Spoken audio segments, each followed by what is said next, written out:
Welcome to our Unnamed Fitness podcast for our members here at CrossFit South Bend. Carl and I are the hosts. Carl's the doofus below right there. And then Robbie, our head nutrition coach, who's above me here, is our guest today for our nutrition AMA. Welcome, Robbie. Yeah, thank you guys for having me. I appreciate it. Yeah, we got a lot of really good questions for the AMA today. I'm really excited to go over some of these. As always, we've been gathering up a lot of these questions, and if you have any questions or topics you'd like to see covered in future episodes, feel free to email me, Brandon@CrossFitSouthBend.com, and add it to the roster. Introduce yourself, Robbie. Let's start off there. Yeah, so my name's Robbie Gustin. I'm the head nutrition coach here at CrossFit South Bend. I also do individualized fitness coaching and deeper functional health testing for people. I'm a certified Whole30 coach. We do one-on-one nutrition coaching with people either in person or remotely, where we kind of help people develop, proper food habits and proper food quality, and then food quantity and food timing in relation to their goals. And, if I had to sum up our goal in one word, it's, to make it so someone doesn't need another nutrition coach or diet or cleanse again long-term. It's to kind of take the time to help someone develop the habits and the skills they need to be autonomous with eating healthy, and then be able to go forth and do it on their own. And yeah, there it is. I was wondering, autonomy. Is that the food nutrition autonomy? Yeah, food and autonomy. Yeah. So, and I guess besides that, I co-host a podcast called Fitness and Philosophy. Great podcast. Get that wherever your podcasts, you digest your podcasts. Yeah. Get in on that. That's a good podcast. All right. Well, we have a lot of questions, so I say we get right into it. I think we roll in from the top. The first one, let me pull this out. Like you said, this is Robbie suggested let's lead off with this one because this will kind of blanket over everything else. But how do you determine what type of diet is right for you? Is that the one we're going to start with? Yes. So all these questions are good questions. And I thought this was a good one to start with, just because it kind of highlights general philosophical points that are going to be relevant to all the other ones. So I'd say culturally, we're very obsessed with ways of eating or diets, right? So keto, macros, vegan, calories in, calories out, paleo, carnivore, pescatarian, autoimmune protocol. And it's not to say that those can't have a use somewhere, but what we've found, and what lots of other good nutrition coaches have found from other walks of life, is that unless you have good food habits, consistent meal times, a good emotional relationship with food, knowing how to order a healthy meal at a restaurant, sitting down and chewing your food slowly, I forget whether I said consistent grocery times or consistent meal times, but either way, you need both of those. Unless you have good food habits like those and many others, and unless out of roughly 20 meals in a week, you're getting 75% or more from real whole food, asking what type of diet the straight up no chaser way to put it is asking what type of diet you should eat is kind of like asking what kind of Tesla you should buy when you're $100,000 in debt. So that's the straight up no chaser way to put it. The spoonful of sugar makes the medicine go down kind of way to put it is there are better ways to spend your mental effort dollars than worrying about little minutia, like the war between carnivore and keto, or between carnivore and vegan. Do you know what I mean? Like that's kind of the best way to think about it. So I personally believe very that if someone has very solid food habits, which apply no matter what diet you talk about, that's the other thing about food habits that makes them so important, is that they apply no matter what way of eating you adopt. Doesn't matter the diet. And unless someone has good food quality, and we're just talking real whole food here, like things that your great grandparents and great grandparents would have eaten, the question of what diet you should have is really a question that you should only be asked once those two are in place. And then you could ask, oh, is keto right for me because I have a family history of, I don't know, neurological issues like Parkinson's or Alzheimer's or something like that? Or, is it a, autoimmune protocol if you have an autoimmune thing? Or is it macros and calories in, calories out because you're trying to do a bodybuilding competition? But that's what I would say there. And then one other consideration from there is that long term, once you have the food habits and the food quality in place, what diet you eventually adopt is going to be this very unique mixture of a whole host of different concerns. For some people, it's ethical concerns, environmental concerns, cost is a financial thing. Is that a big deal to you at the moment? Taste. Some people can eat the same meal every single day for 20 meals. Some people are like, no, I need different meals. Family, religion, health, longevity, performance. And everyone's going to have a different, unique constellation of, well, cost is more important to me and taste is not. And then the other person is different. So that's eventually how you would use that unique personal constellation to determine what type of diet you have. But unless you have those food habits and food quality in place, there are better uses of your mental energy than wondering about which diet you should adopt. Yeah. Yeah, agreed. I hear the word, I would say 90% of the time, I hear the word diet and in clients, most of the time it implies to them that there is a start and an end to this thing, that I will start it and then I will go through this diet and then I will end this diet. And then I will continue the results. And that's just not the way it works. Outside of that, looking at let's just create your own way of eating that balances all of those things out that you talked about, that is sustainable, that has the right quality and amounts that work really well for you for all of those considerations. And then, you've got great energy, great libido, you're recovering really well and you can do this forever. Get people that are like, well, I'm going to give up alcohol for these 2 months. And then I'm like, well, so you're going to famine and then are you going to feast in the next month? Why not find something that you can just maintain and that you wind up being okay with the repercussions of this amount, and then you can adjust over time.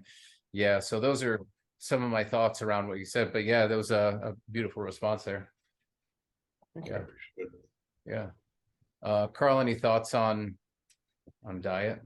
Yeah, I mean, the only thing that was kind of come to mind and for me was like I think a lot of people just like to latch on and identify as like I am doing something with this. I'm associating with this bigger movement, and it gives me these bumper lanes, right? I know I exist in paleo, I exist within these, or if I'm keto, I exist in here, right? So I think that's part of it, and then also like maybe it's like, oh, I had a aunt that lost 50 pounds doing keto, so I should do keto. So they're kind of just reaching on and grabbing to find these things they're going to try to fix whatever problems or issues they have. Like you said, not really getting down to the root of that foundation. And like you said, they do keto, carnivore, paleo, and then 3 months later, guess what? It's all back because they never really started with the foundation that Robbie talked about. So it's kind of like a moot point, right? That yo-yo dieting. Yeah, you said your aunt and then this person. It made me think of like teenage boys and the Liver King, just scrolling, and then you get the Liver King on your feed, and you're just like, why are you eating so much liver now? Oh, that's why, because that's what this guy does, right? Yeah.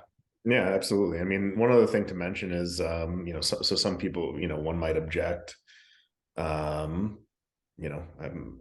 My background's in philosophy, so I'm always thinking of things people might say as objections, but they might say, well, what's the downside of me doing vegan for a couple months, or what's the downside of me doing carnivore for a couple months?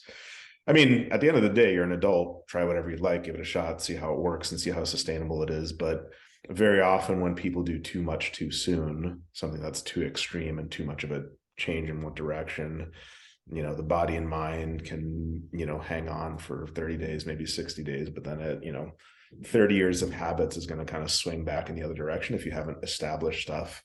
So what we found is, most of these ways of eating, it's 30-day challenge, 21-day detox, cleanse, all these different things, which again, you can do, but the body and mind will tend to rebel. Our approach is much more gradual, easy habits that are almost too easy, that fit into your life, and then they don't cause the body and the mind to rebel quite as aggressively. And then again, Brandon, to your point, like, what are you going to do a decade from now, right? We're not just talking about the next month or two. We're talking about, like, what are you going to do a decade from now in terms of how you're eating? Healthy eating shouldn't have an end point per se. Maybe weighing and measuring your food has an end point. If you're doing a bodybuilding competition, you're not going to do that for the rest of your life. But good food habits and food quality are a lifelong thing. So Yeah.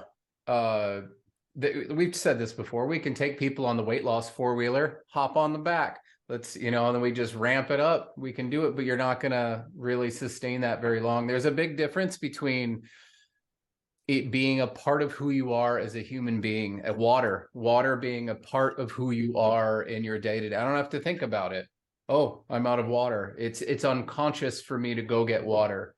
I don't have to set multiple reminders and all of those things. And like you were saying about habits, we want to go slow and make sure that those habits are unconscious, and that it's just a part of life. It's not something that you're just stacking 50 habits. Like what was it, 75 hard, 90 hard? Some kind of hard. Yeah. And I have seen people start those things, and it might be a kickstart, and maybe they gather a couple habits that they keep for a little bit, but it's not, they can't live like that forever, and they won't live like that forever.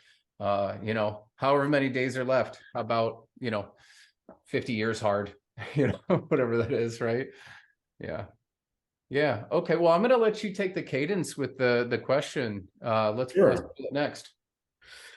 They want abs. They believe it has more to do with the fact that we don't do abs in class. So what's involved? The question there would be, what's involved in getting abs? So I think the first thing to say here is we need to get super clear on what it is we're saying. So just the same way when I do meetings with people and, they say, I want to lose weight. I always, we maybe do like an in-body scan. I always talk about the fact no one really who's ever met with me truly means something like, I want to temporarily lose water.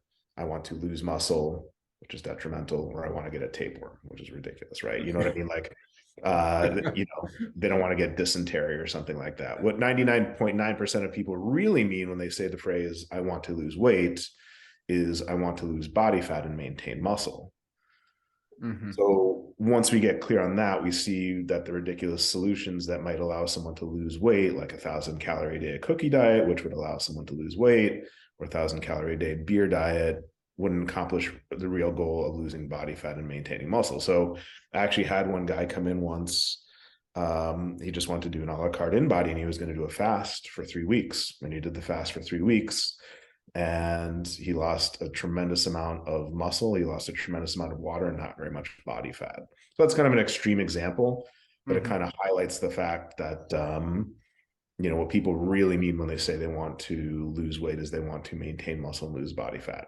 So now getting back to the abs question in relation to that, we need to get clear on what it is that people are really asking. So when we say the phrase like get abs, it sounds very often like something we need to build or attain. Like it's something we need to like actively growing a bicep. Now, I'm not going to suggest here that that's not the case for some people. I mean, for example, we had a client named Austin who wanted to get down to 6% body fat. And Brandon, you were doing the training side of things with him, and that like really to make his abs pop, you guys were doing extra stuff. But for the vast majority of people, who are doing some decent form of resistance training or something like that, getting abs really doesn't mean like developing those muscles per se, although there's some component of that. It's taking the abdominal fat or adiposity down to a point where those things are visible. And if that's really the case, which it is for the vast majority of people, then it's proper sleep, proper nutrition, stress reduction in terms of cortisol, a good, proper training on top of that. So there can be specific cases where people need to build that up more, like the case I referenced. But I would say for the overwhelming majority of people, it's the fact that like the stuff is there potentially to show, it just has to be given opportunity, so to speak. So yeah, that's what I always look at. How much first, that's the first place to go. What are your behaviors? What are your habits? How much body fat do you have to spare? Because that's an easy go, right? Not an easy go, but lose body fat. Everyone has abs underneath certain amounts of body fat. Now, how those look? Do you have a natural six-pack? Do you have 4 abs? Is it flat underneath? You look at genetics, right? Did your parents have abs? That's important to know how naturally lean they are. And if I get somebody and they're at 6% on the scanner and they just don't have very like prominent abs, I would say in training, we can talk about what that takes, right? You need metabolic stress, that burn, you need damage or soreness, and you need tension. So like tempo and load. Usually you're not going to get abs by doing a shitload of isometrics. Just in training, if you, as far as like growing and making them more prominent and larger, you won't do them by not loading. But that is to say that like if you're a novice though, side plank sit-ups, things like that, intermediates, hollow holds, bent holds, tuck ups, and then advanced you get into L sits and V ups and different odds and ends things. So there's this combination of holds and aggressive loading that you can accomplish to make them more prominent. So I guess that's that question of like, if you're lean enough, we can make them a little bit more prominent, but no matter how much training, I can keep giving you more and more and more. But if you have a certain level of body fat, you're just going to keep getting sweet abs underneath that level of body fat, right? Yeah. And I guess I'd say it's a loaded question, but with each level of leanness comes more and more and more responsibility, right? So that made me think of the Precision Nutrition article, right? The cost of getting lean, right? And like you said, for most people, like every little tick you go down, every 2 to 4%, right? You're gonna have to spend not more energy, but there's gonna be more purposeful habits you're gonna need to maintain that, right? So you get into the teens, you get low teens, you get under into single digits. Like each one, right, has its own kind of going back to like what diet's right for you. It's like, okay, what is sustainable for you? Do you want to have abs for like a photo shoot and then you're done, or do you kind of want to sustain and like, okay, you know what, the cost of being at 12% is worth it, but being at 8%, it's not worth that long term. So like each one, like there's a cost associated with it. No free rides, right? And obviously there's people that have like predispositions, maybe like I said, have abs or just kind of naturally run a little bit leaner, but those are things that people have to weigh out between, like you said, lifestyle habits, nutrition, eating out, all that kind of stuff is really going to factor into that.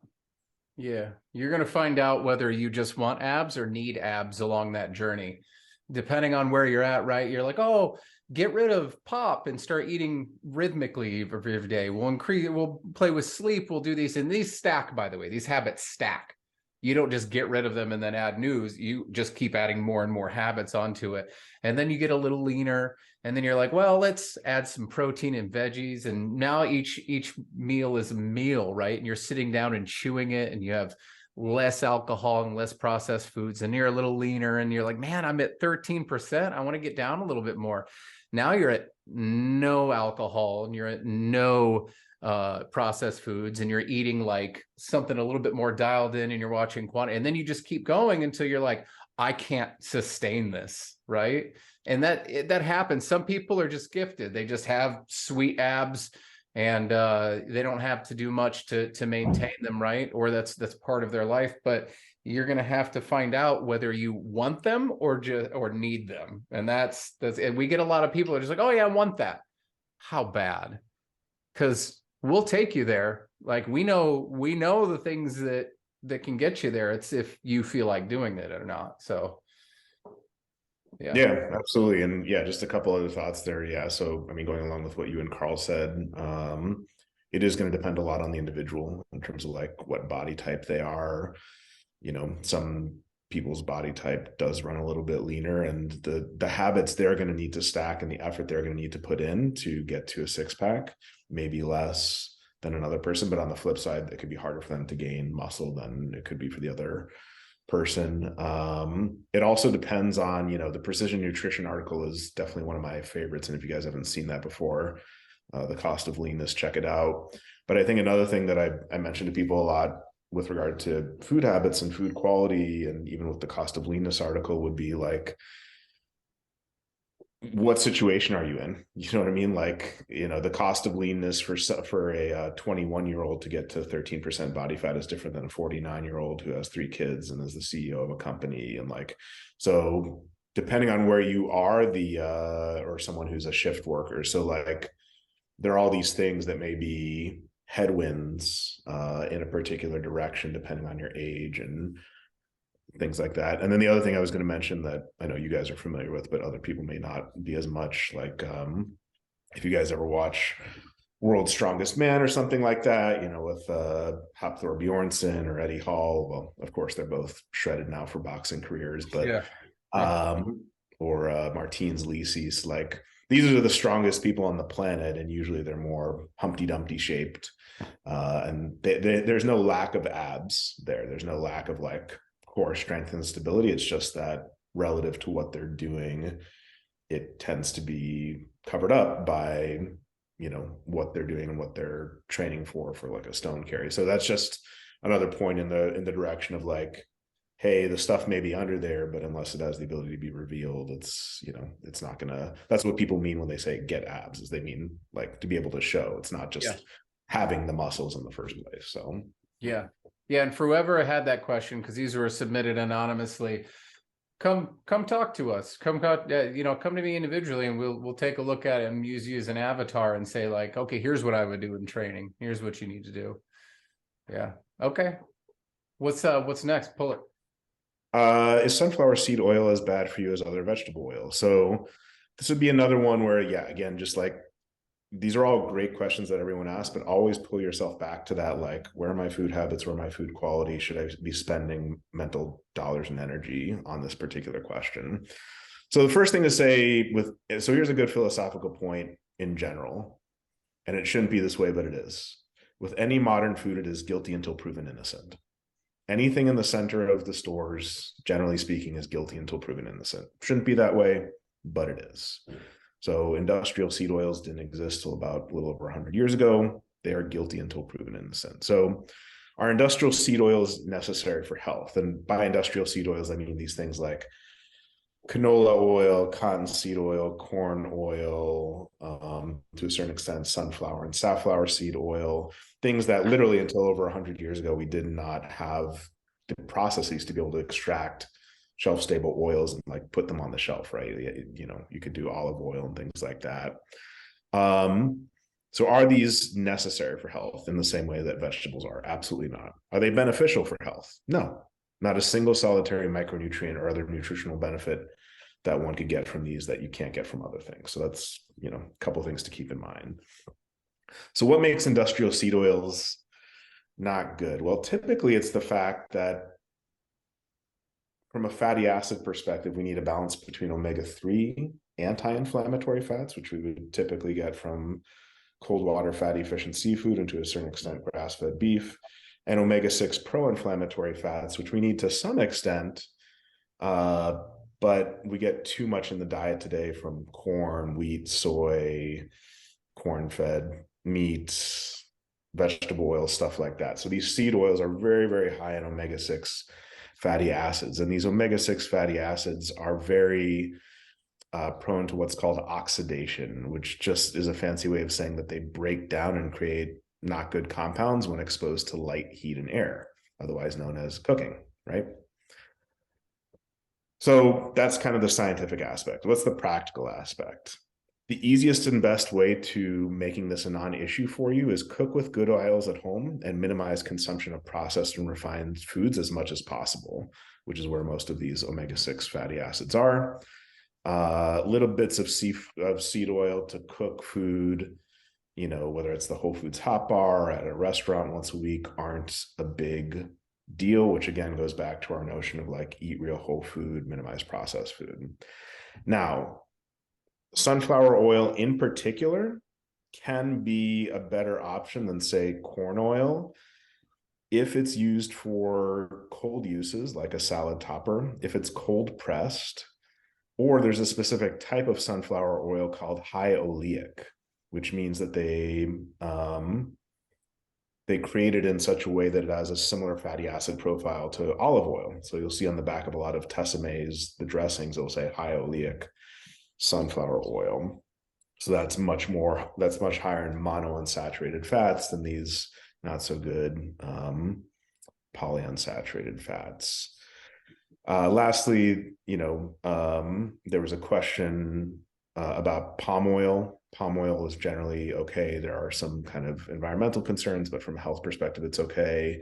Red palm oil is in particularly, that one's in particular good, and that one actually is really high in vitamin E. So there are some ones that those aren't industrial seed oils, but people were asking about those, so I just threw those in there. But yeah, red palm oil could be something that could be beneficial, but most of the other industrial seed oils are not necessary for health in any way and are best avoided. So yeah. And canola was one of the other questions that canola I'd put in there too. I mean, again, realize that with industrial seed oils, it's the amount. A lot of it's the amount. And I know there are gurus, there are people out there who are like, no, doesn't even matter. And then other people are like, no, this is toxic stuff, don't ever touch it. I'm very much in the camp of like, if the Whole Foods hot bar is cooking with, canola oil, but it's otherwise healthy food, and you're having that occasionally, it's not a huge deal. But should you be cooking with canola or corn oil as your main oil every day? I'm always, here's another philosophical point. I'm always open to new evidence, but no, I think it's a pretty good bet that that's probably not going to be a good option. And there are other oils that have things that are positively beneficial to our health, ghee, olive oil, avocado oil, that just aren't present in canola oil. Yeah. So those, if someone's looking to like replace, okay, I'm using canola oil for my cooking, are those the ones you would say go to as far as like the avocado, the ghees, lards or tallows or things like that? Yeah, generally speaking, I mean, kind of on the saturated or stable at room temperature, side of things, we've got the ghee, grass-fed butter, coconut oil, red palm oil. If someone wants to dip their toes into animal fats and they haven't, been literally or with cooking, you're gonna dip your toes into I mean, whatever strikes their fancy, I suppose. They could try tallow or duck fat, both of which are delicious. Lard, by the way, is 55% monounsaturated fat, and olive oil is about 80%. So it's not actually mostly saturated fat. And then on the monounsaturated liquid at room temperature side of things would be your olive oils, your avocado oils, and your macadamia nut oils. Yeah, those would be the main oils I'd point people to. Okay, cool. Yeah. We have all these conversations around, all right, what kind of seed oil, and all right, how is it made? How close is it to the original form? If it's solid, should it be a liquid? What's the fatty acid breakdown? You start going through all this shit, and then I say, well, why are we interested in switching from olive oil to canola oil in the first place?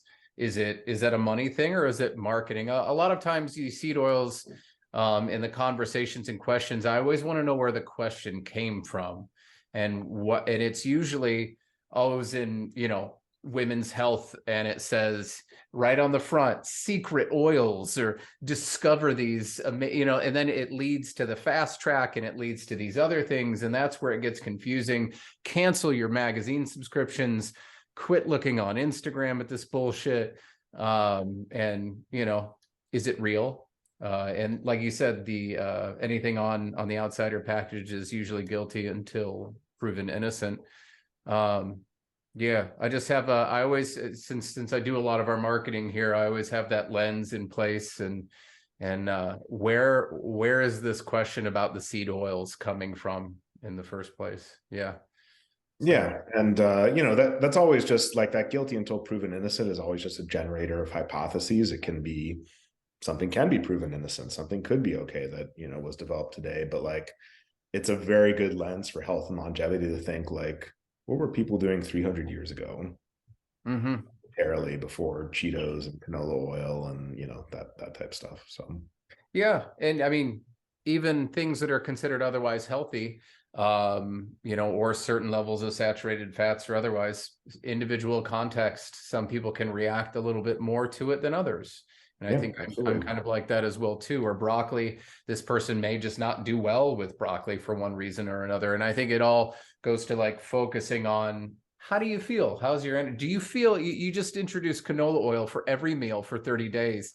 How you feeling, buddy? Good energy, good libido, good levels of, body fat and, mental acuity. So I think that's always a really good lens to look at it through as well. So yeah, absolutely. And that's also where like getting those foundations in place is really important. And then like, maybe someone does feel okay for 30 days on canola oil. Well, how do you feel in a year? And what's your CRP levels? And, if we do an omega-3 blood check on you, like is that going to be out of, those, so like getting those things in place first is like a really good first step. And then like, okay, now we can go deeper down the rabbit hole. Now we can kind of like ask those questions once you have that foundation in place. Yeah. Good. I think we wrapped that one up. What's next? Rapid fire. Does taking apple cider vinegar really help? Okay. So I really like, if people could take away one thing from this call, I would say, at least on my end, when you ask a question with health and longevity or nutrition, really help for whom and for what purpose? Is it good or bad for whom and for what purpose? That like, so the question isn't complete until we ask that. So apple cider vinegar is a really good example. Does it really help whom and for what purpose? So digestion, yeah, it can help certain people with proper digestion and stomach acidity. It can kind of prime the pump, so to speak. Blood sugar, yes, this isn't just some like made up internet thing. There's published scientific research that shows that it contains a compound called acetic acid that lowers the blood sugar spike of pretty much anything you eat. So if you were going to have a bowl of white rice and you happen to have a salad with vinegar on it beforehand, you would have less of a blood sugar spike than if you didn't have the vinegar with it. And you could see this on a blood sugar monitor, for example, if you went that route. Not so great. And this is where like sometimes the deeper functional health testing stuff comes into play. If someone is having reflux due to an H. pylori infection, which is a rather, for people who have reflux can be a more common thing, getting more acidity down there is actually can make the problem worse. If someone has histamine issues, which can come from a lot of different things, things like kimchi or apple cider vinegar are essentially histamine bombs. For the vast majority of people, that's not an issue, but for certain people, it can be. And then tooth enamel. So, one of the things, if people don't follow Glucose Goddess on Instagram, she's a really great resource for blood sugar stuff, but she's a big advocate of vinegar in relation to blood sugar balancing, but she'll talk about doing vinegar. If you're going to do it straight, do it through a straw so that's not, messing up your tooth enamel pretty hard. So again, it's like for whom, for what, in what context. Should the vast majority of people doing apple cider vinegar shots? I don't know. Probably not. Or do they need to? Probably not. Is it a good and a healthy thing to have vinegar with your otherwise healthy food? Sure. Why not? Go for it.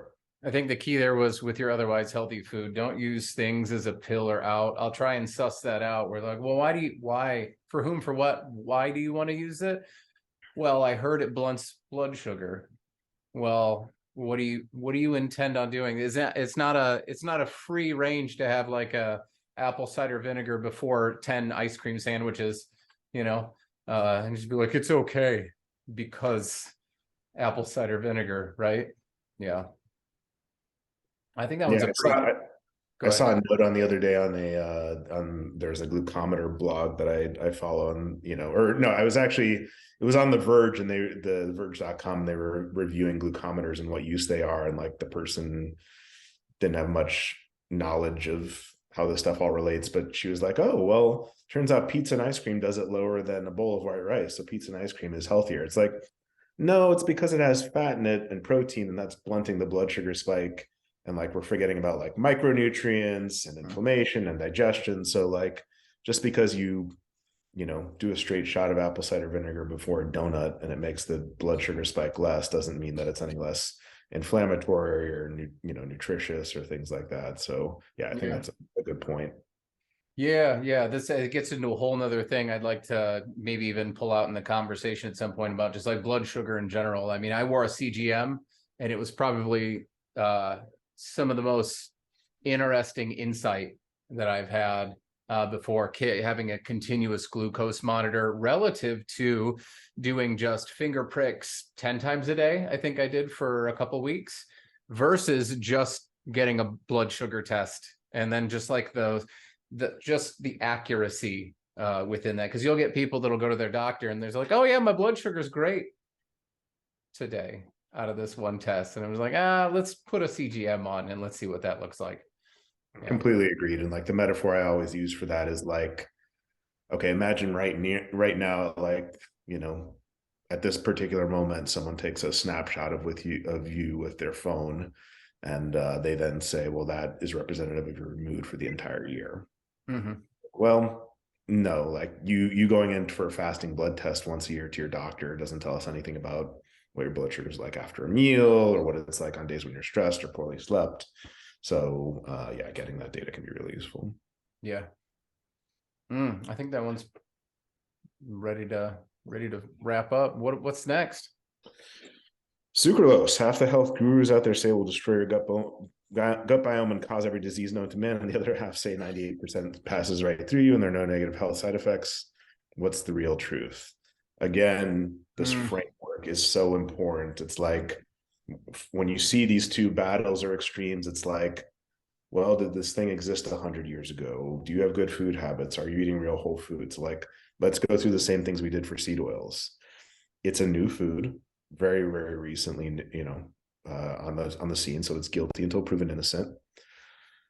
Are artificial sweeteners like aspartame, NutraSweet, or sucralose necessary for health? Not a single bit. There's not a single solitary thing in those that is necessary for health that you can't get from other foods, and there are potentially harmful things in them.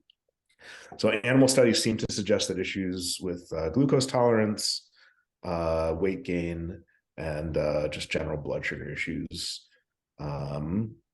can be possible. So, but I want to paint two different practical contexts for people that's helpful to think about. So someone's eating, real whole food 80-90% of the time and has their other lifestyle ducks in a row. And on the weekend, they go out for a Sunday brunch and they have, I don't know, sucralose with whatever drink they're having, let's say. Most likely, probably not a big deal. Now let's take someone who has bad food habits and lifestyle habits and is having a couple packets of NutraSweet a day in addition to, Coffee Mate or what have you. Yeah, that probably is not doing you any health favors. No, not probably. It is 1000% not doing anything to increase your health income, and it may very well. And I think there's lots of evidence to suggest that it probably is not doing you any health, that it's actively pulling away from your health, not just not giving you health income, but increasing your health debt. Yeah. Most of the stuff on it is that like studies show, and we can manufacture these if anyone wants them after the fact, but like sucralose, most of them show relatively low amounts may cause weight gain, even in relatively low amounts. And then moderate levels can have adverse effects on gut flora and proteins and stuff like that. But what is it in? Are you dumping it in your coffee, or are you worried about it because we're going to take away your Bang drinks or your Diet Coke, which is another conversation there too. Where is it sitting within? Are you dumping Splenda on your salad? Are you, what's happening here? Yeah. Yeah, I think another thing to keep in mind is, again, this can be disproven potentially, but just like anytime you hear something about like something that sounds too good to be true, or a dietary free lunch, always have like your skepticism hat on. So like, I think all of the three of us are old enough to remember, but some people listening may not, like Olean and Olestra. So like back in the mid 90s, Frito-Lay and these other companies is like, oh, we're going to cook, these potato chips in this fat that makes it so that your or this particular oil, so that your body doesn't actually, the fat molecules are arranged in such a way that your body's not absorbing them. Well, it turned out that like, people would get incontinence as a result. Like they would essentially not be able to control going number two in certain people. So like always have like your hat on where it's like, oh, well, these things are 1,000 times sweeter than natural sugar, but they have no calories. Like, could that be okay? Maybe, is it possible? Is it logically possible? Sure. But like, always be wary of the, free lunch type thing. Like usually there's something going on there. So yeah, I always like James. He's like, who has to gain? Follow the money. Like that has something to do with it. You look at how markety it looks and you start to follow the money. I would say natural foods don't advertise, but I got an advertisement for potatoes the other day. A dramatic advertisement for potatoes from some potato industry. So I thought that was really interesting. I'd love to start seeing really markety ads for broccoli and meat and stuff like that. So one other thing I will say practically, and I don't know if you guys have run into this too, but like in my 10 years of doing this now, of all the things I've heard people say that they have a hard time giving up, I would say cheese is usually pretty up there. It's not regular soda. It's always diet soda. Yeah. Always diet soda. Always diet soda. Yeah. So, and what's in diet soda? Yeah. It's the artificial sweeteners. So whether we talk about, there is less of a glucose spike, that's an incontrovertible fact. Like this is where the CGM is useful, but also can miss things. Like if you do a CGM with sucralose, yeah, there's gonna be less of a blood sugar spike than regular sugar. But if you're addicted to the junk, like really addicted, that's not good either. So yeah, like you said, there's more to it than just the blood sugar spike. You have to look at like your digestion. You can't just say like, well, it's not doing this, but it is absolutely wrecking my digestion. I'm shitting like a paper shredder out here, like that's just, it doesn't check out. Yeah. All right. Next. Bring back Olean. Yeah, bring back that Olean. Another one where like just the way the question is phrased, again, like just for people to think, like don't think of it in terms of black or white, good or bad, right or wrong. Like the question was, are oats okay for you, or are they an anti-nutrient? It's not either or. There's truth to both. So we, like lots of other food outfits, we organize things typically into kind of green, yellow, red light foods. It's not the 10 commandments. It's not the way, the light, and the truth. It's just a helpful way to think about things. And oats are a pretty good example of a yellow light. They're not pizza and pop, but they're not salmon and spinach either. Yeah. So are oats necessary for health? No. I defy someone, maybe some internet doodle, send us something, but wrong. Wrong. Name a micronutrient you can get from oats that you can't get elsewhere. A single one. Where there's also additional benefits along with that nutrient. Right. Yeah. And most of the benefits we see from oats typically come from, and there are certain nutrients in them that we'll talk about in just a second, but like it's typically soluble fiber. Well, yeah, soluble fiber is good, but you can get that from veggies too. So, so what's the real practical main use for people of oats? Yeah, it's just an alternative starch. If you're tired of potatoes and sweet potatoes, which have far more micronutrients and less potentially not so good compounds, oats, white rice, corn, quinoa, things like that. But the main issues in oats, which again aren't huge issues, but just to address the question, the phytate content. This is a compound in plants that basically allows the plant to like store nutrients that it needs, in particular minerals. But it makes it so that when we digest the food, like it's harder for us to actually, so like you can see in, let's take an example. So like spinach is really high in calcium, but a lot of it's bound up in phytate. So it's really hard to actually absorb that. So this notion of bioavailability, it's like, you know, people will say, you know, they'll try to use alternatives to fish oil to get omega-3s like flaxseed oil, but it's not as bioavailable. Or iron in spinach. It's there, but it's not as bioavailable. So bioavailability matters. So phytate content, and then avenine, which is a protein in the prolamine family, like gluten. So is it as bad as gluten? No, but it's in the same family. In general, just like with most grains and legumes, soaking and fermenting can reduce these issues. A lot of oats tend to be cross-contaminated with gluten, either because they're grown in the same fields or processed in the same facilities. Do oats produce as many issues as sandwich bread from a health perspective? Absolutely not. Absolutely not for the vast majority of people. Soluble fiber is good, but doesn't mean it needs to come from oats. So practically, there's a good brand that I think a lot of us like that I've seen at Costco and Whole Foods. I think it's called 1 Degree Farms. It's sprouted, it's fermented. They've got lots of different options. That would be a good one. It's, you know, certified gluten-free and all that. But that's the way I like to think of, I think oats in particular, like if you're having an otherwise green light meal, right? So like, I don't know, chicken, beef, pork, salmon, that's your protein, and then you're having your veggie, and then you're having your healthy fat, and like, oh, I'm going to trade out the starch, which could otherwise be plantains or white potatoes, for oats.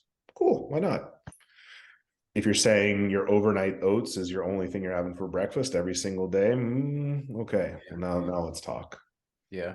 Also, I don't think we let the people listening know what an anti-nutrient, if I'm correct, it inhibits the absorption or use of other nutrients, right? Yeah That's a really good point. And thank you, because sometimes I'm just so used to these terms. Anti-nutrient is exactly what Brandon just said, but it's basically something that inhibits the absorption of these particular nutrients. Like you said, where are the oats going in? Are you relying on it? You know, how emotionally attached are you to these oats, and why? You know, and also just constantly going back to, how do you feel? Are you moving toward the things? Is it fueling the thing that you need for your energy and your goals and the things that you need to be doing, right? In your digestion, like, feels good, cool, keep it in. Over time, that is, right? Short term is a lot different than, you know, the long-term story. What kind of feels good? I think there was a few within this carbs one. And Carl, sorry if I cut you off. No, I mean, I would say just a lot of it too, and kind of some of these food choices we're talking about, like just a lot of this comes down to just awareness in how you're feeling, right? A lot of people kind of think, just kind of skim over, or they're normal. Maybe it's so skewed that they don't know that their normal is not normal. But just kind of understanding, like, oh, like every time I eat oats, like my stomach feels like it's like incredibly full, right? Or I'm running to the bathroom 30 minutes after having it. And those might be a sign, okay, maybe you're not tolerating. Like you said, I'm eating it, and like, you know what? I feel fine. Mental acuity's fine. Digestion's good.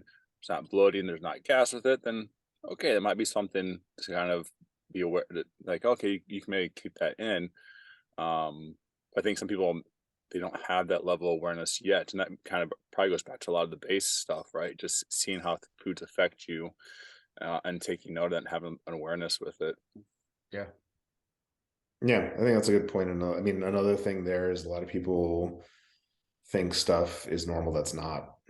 They think, oh, it's common to need to eat every 2 to 3 hours. It's common to have the 2 to 3 p.m. slump. It's well, they think it's normal to have those things. It's very common to have for people to have reflux or constipation or energy dips and slumps or mood swings, but it's not physiologically normal in the sense that if everything's functioning right in the body, For those of you out there, who have never taken a look at a Bristol stool chart, that's a worthwhile thing. Like, see, where do you sit normally? And if you're sitting close to I'm not going to describe them here, but if you're sitting closer to like a 1 or a 2 or a 6 and a 7, like on a regular basis, something's up with your digestion. Yeah, my Bristol stool chart goes up to 11. Does it? Yeah. Yeah, that's a really yeah, I really like what you said there. Common and normal are different things. And we've been doing this for a long time, over 14 years or so now. And I need to see it. Not that I need to see pictures. You don't need to Snapchat me or Dookie, right? But when it comes to digestion, people are like, oh yeah, my digestion's great. And then you're like, okay, we have to normalize conversations around poop, right? Let's talk about it. This is the Bristol stool chart. What does it look like? And they're like, oh yeah, it's a 1. We're just like, oh wow. So that's not normal. This is what normal is. And the same thing with the food journals. I'm sure you've got a lot. And you're like, no, I eat really good. Show me. That's it. No judgment around it. Show me. And then we look at it and we're like, okay, like you had an entire bag of almonds for lunch, and then you had oats for breakfast, and then you had nothing else until dinner, in which case you had pizza, right? So we need to have conversations around normal versus common. Yeah. Right. Yeah, absolutely. Ooh, what's next? We got a few on the carbs list here. White versus brown, or sweet potato versus white? Which battle are we going to have here? Yeah, I mean, we can do either. I mean, again, both of these it's just like the oats question. It's like, again, good questions. If you're intellectually curious, awesome. If this is occupying your mind when you are eating less than 10 real whole food meals a week, it's a waste of your mental energy. Yeah, I think. Sorry, go ahead. Sorry, I was a lot of the conversation around these, like, what's the phrase? You're stepping over $100 bills to pick up nickels. Like, there are so many other things that could be far more important. And very often the sweet potato versus white potato, white rice versus brown rice, the reason they're saying it is healthy or not is glycemic index. Or you heard it from Jordan Peterson. He was like, eat all meat. And you're like, oh, yeah, no, that's not, you don't want to do that, right? Yeah, I'll let you go ahead and take it. But yeah, I mean, if you're intellectually curious, here are the answers, but kind of like Brandon was saying, like, it doesn't really make a difference for either of these very much. So does brown rice have more nutrients, generally speaking, than white rice? Yes, because it's a whole grain. It has more nutrients when it's raw, less so when it's cooked. But again, going back to the phytate conversation, most of the minerals are bound to phytate, which is harder for humans and to break down relative to, rats, for example, or other rodents that have phytase that can actually break these down. You could soak and sprout it, but it's a pain in the butt. It really doesn't make that much of a difference, honestly. Like, glucose goddess, she's another one where people are like, oh, brown rice gives you less of a blood sugar spike than white rice. Barely. Yeah. Barely. It's going to depend on the person, but barely. So for most people, from a nutrient perspective, slightly better. From a glucose perspective, slightly better. From a digestion and inflammation perspective, slightly worse, because of the prolamins and the anti-nutrients and things like that. So that's what I would say there. Sweet potato versus white potato, very similar nutrient profile. I find very often, and I did a video on this at one point, people think of white potato as like it's like sandwich bread. It's like, no, it's not. It's tons of nutrients in it, and very few in the way of anti-nutrients. Both are fine. I would say, potatoes actually have a bit more, white potatoes have a bit more potassium, which is hard to get elsewhere. Believe it or not, they far outshine a banana when it comes to potassium. And yes, sweet potatoes have more beta carotene, but beta carotene isn't vitamin A. It needs to be converted to vitamin A in the body. So long story short, practically speaking, it really doesn't make a difference. Eat both to get variety. Like that's what I would say. Yeah, Eat both of them what's could best have for you. slightly more or less than the other, but their nutrient profile is like, It's you know, pretty yeah, similar. yeah. It's just these conversations. That stuff's just hogwash. Eat it as part of a balanced and intentional diet. Take into account like your digestion, your tolerance, your training, and what you're using to fuel that. If you need more or less of something, but yeah, you're just overcomplicating it. Well, I do remember, and I'm sure you do too, Robbie. I think at one point, like on Whole30, though, like wasn't white potatoes not on the Whole30 list, and it was like sweet potatoes. So there's just like there's a lingering thing from that it's lesser than. But that was Yeah. one thing kind of like I remember that at one point. It's like, oh, it was a big deal. Like when they're like, oh yeah, like we've blessed and we've added white potatoes to our list. Yeah, giving it the papal blessing. Yeah, I mean, I think there were two reasons for that. One is, again, paleo's main contribution, well, it has a number of different actually contributions, I think, to the nutrition conversation, but one of the big ones was this notion of anti-nutrients and inflammatory compounds, which you get mostly in, grains and dairy and legumes and things like that. But for people who are really sensitive, nightshades. So white potatoes are part of this class of vegetables or plants, I should say, called nightshades: white potatoes, eggplants, hot peppers, tomatoes, that have certain natural plant pesticides in them for certain people with arthritis or what have you that can be inflammatory, whereas sweet potatoes are from a completely different family that don't have it. And I think the second reason was more of a cultural one, where we just think of potatoes in kind of this crap food way, where it's like hash browns, French fries, potato chips, when the reality is sauteed white potatoes and olive oil with an otherwise healthy meal is fine. And fucking delicious. Oh yeah, delicious. Eat the sweet potato any day in my subjective deliciousness. Yeah, quick recipe. Chop up that potato, that white potato, shake it with some salt and some olive oil, throw it in an air fryer. Delicious. That's the jam right there. That's the jam. Well, let's move on past the carbs thing. What do you want to do next? You want to talk about alt milks or grass fed? Yeah, both of these are fairly quick. So interested in personal rankings of alt milks in terms of health benefits versus detriments.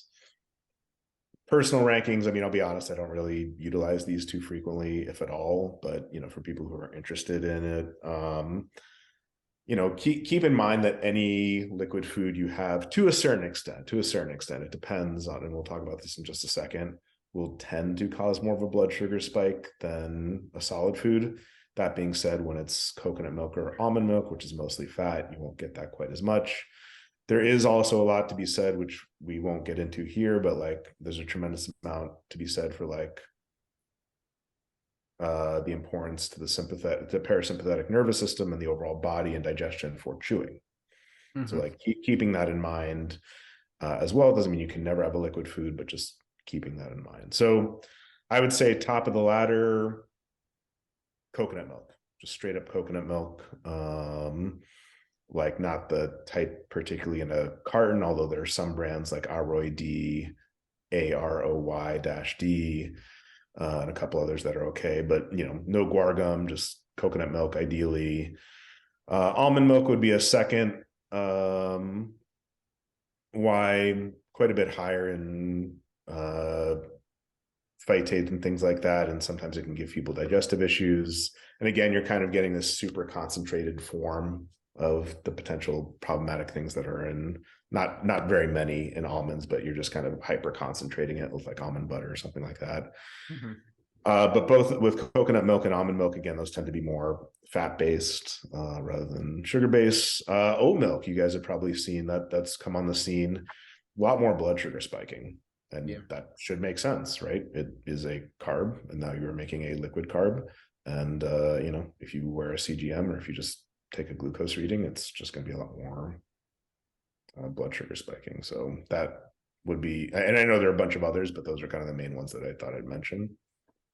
Yeah, and on that, I was kind of thinking too. I mean,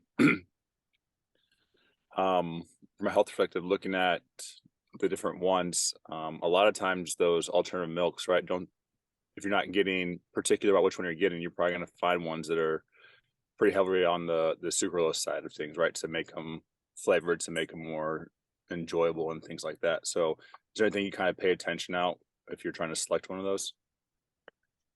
Yeah, it's a great question. I mean, I would say the same thing that I would say with like nut butters or with like just yogurt, just like try for as close to plain as you can, and then you can add whatever you need to like maybe people want to sweeten it up with some honey or something like that. But like but yeah, make sure, just like the coffee and the creamer conversation, make sure you're not having creamer with a side of coffee as opposed to Yeah. coffee with a little bit of coconut milk in it. Yeah. You look at them, and just teaching people how to flip things around and look and start to read and understand labels themselves. Like, are you having original, or are you having vanilla? Are you having chocolate almond milk? And like you said, I was like, just buy original yogurt and put a little bit of honey in yourself. And what are you using the almond milk for? Are you drinking a 16-ounce cup of almond milk? Usually people are throwing it in with cereal or coffee or something like that. Now, what does your cereal look like? I can't say I've ever actually seen anyone cook with almond milk, like make a soup. No. Oh, gross. So, yeah. No, it's a really good point. And like, for example, a lot of Thai dishes, which I intellectually know about, but just haven't had the opportunity to have very frequently. But like, that's an excellent example. A lot of Thai dishes are like meat, veggies, healthy fat, and the healthy fat is coconut milk. So like in that context, yeah, why not? You're not, sitting down to a tall glass of almond milk, or coconut milk. You're having it in the context of an otherwise healthy meal. So yeah, I think that's a good point. Yeah. Cool. Onward. Does grass-fed and organic really matter? Again, for what and for whom? What I will always say to people whenever I do a grocery store tour about both of these is, don't let the perfect be the enemy of the good initially. It's more important for you to eat vegetables. It's more important for you to get protein than it is for you to get, $30 a pound wild Alaskan fresh salmon from, wherever it's going to be.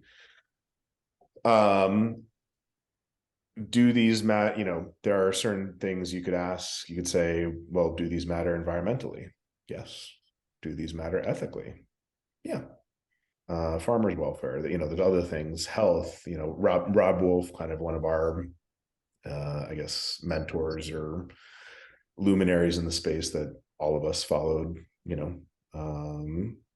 for a long time, talked about, to be interested in health without being interested in how food is produced, kind of gets you into trouble eventually. Like, how food is produced is integral to health. So do these things matter for health long term? Yeah, I would say they do. And, the overall practical, or the overall kind of idea there is more good and less bad, right? So they are overall higher in nutrients, and they generally have fewer toxins. So to take, do I think it matters a lot more on the produce side than the animal side to a certain extent? Probably.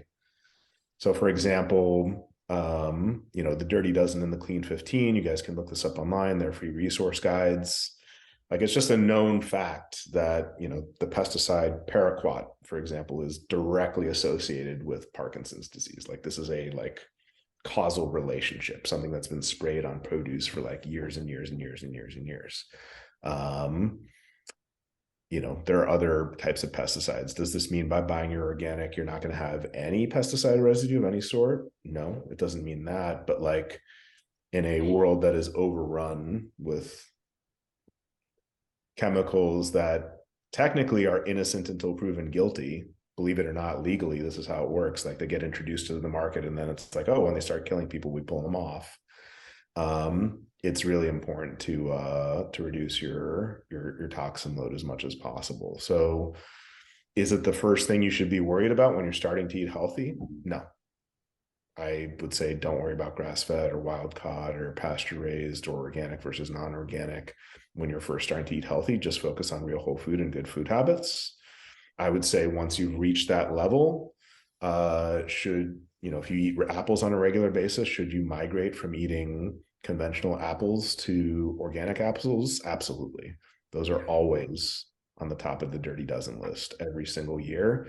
And do environmental toxins have a direct causal effect on neurological function and endocrine function and digestive function and nervous system function? Absolutely. Yeah. So I'm glad you mentioned the clean 15 and the dirty dozen, because there's such a thing about good enough, right? You got a family of 5 buying 100% grass fed, everything that is clean all the time, no expense spared. That you'd hate to say it, but financials does become an issue. So then you have to triage what is most important for me to buy cleaner and what is least. And that's a really good reference to look at. And then you have to understand the difference between things like grass-fed, grass-finished, field access, right? Do they have access to it? But of course they're going to choose grain, right? Or are they just finished, or are they actually full 100% grain? So I think there's some learning there. Yeah.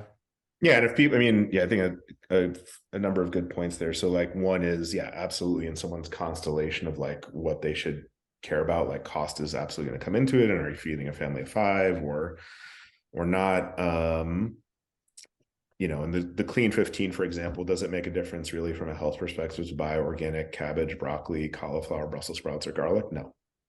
Mm-hmm. Does it make a difference health-wise to do that with apples and grapes and berries? Yeah, generally speaking, it does. But again, long-term, like once you have that foundation in place, and like, it's more important to feed the family of 5 real whole food than it is to freak out about like the organic stuff. And then, yeah, if people are curious, the main terms for grass-fed and all that stuff on the meat side, overwhelming majority of beef that's raised for its entire life is getting grass. It's just the difference between the last 6 months of what it's fed, whether it's corn or grass. Ideally, what you want to go for is grass-fed and grass-finished. Most pigs and chickens that are omnivores, not just herbivores, most of what their feed is wheat, corn, and soy. So getting it where it's more what's called pasture raised tends to be, again, more nutrients, fewer toxins. And then on the fish side, when possible, when not exorbitantly expensive, wild caught. So it's not like,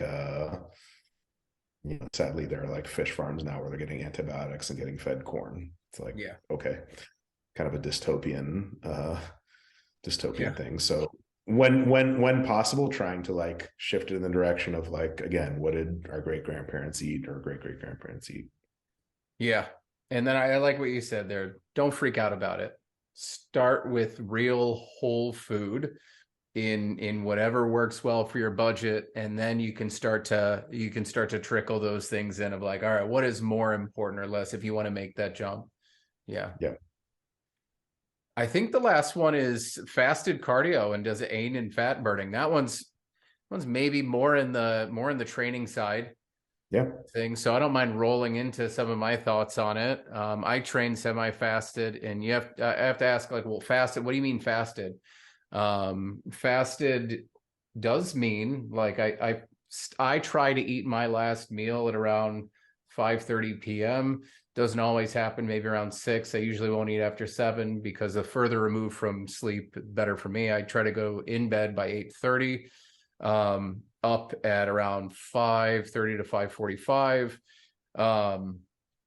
And that's fasted. I have now fasted overnight. I get up, I'll drink some water, maybe I'll have some electrolytes, and then I'll train from there. And I'm used to it. And I also don't do anything super, super strenuous as well too. So how fasted are you? Are you on a 24? Is it Ramadan? Are you on a 12-hour fast? Are you just fasting overnight? Your glycogen levels will be a little bit lower, and you can feel like, for some people, they just don't react to that quite as well. And then cardio. What do you mean by cardio? Are we talking really high intense cardio? Or are we talking easy MAP 10 sustainable podcast conversational pace stuff? I think there are some benefits to it, from mental acuity, lower stress load and inflammation, for like fasting just in general. But when we're talking about this, like, does it aid in fat burning? There are acute differences. So like some research will suggest yes, but most individuals I see wanting to do this, just like we said about, stepping over $100 bills, pick up nickels. I'm like, you're not drinking enough water, but you want to talk about fasted cardio. You're not sleeping enough, but you want to talk about fasted cardio. Let's change the conversation. And if you enjoy it though, and you get up and you want to go on a nice long walk, but if you're doing HIIT stuff every morning thinking it's going to fast track you and that's what you're looking for, it's probably, it works until it doesn't, until you break from it. So the exercise that you're doing when you're fasted, do you have great energy? Can you do it forever? Can you recover from it really well? Those are kind of my overall thoughts, is that like it's negligible, the difference between the two. So It's not going to be the tipping point, right? It's it's no. a component. Like I think a lot of people look at things like these, or like a lot of things we talked about is like, oh, this is the missing link because I'm not doing this. That's what's holding me back. It's not, as Robbie started the conversation off today, it's not, oh, like my foundation isn't good. I'm not getting low hanging fruit. It's these more extreme things, right? That's why I'm not achieving X, Y, or Z. What's going to be better, if you want to walk, you want to do some cardio, you want to do some fasted stuff after every meal, just walk for 10 minutes in the sun if you can. I know we're in Indiana and it's cold and it sucks, but you can still get out there and walk in the sun. That'll help with digestion and energy and stuff like that. That's probably going to be a better option than doing fasted cardio every morning. So yeah, absolutely. And I mean, back to what both you and Carl said, again, these are all good questions that people asked, and we're always happy to answer them. And, especially if people are intellectually curious, but I could say about pretty much every single question that we answered today, including the one you just answered, they're relevant, they have importance, but like, did you earn the right to, did you even get to the point where like they're relevant to even ask?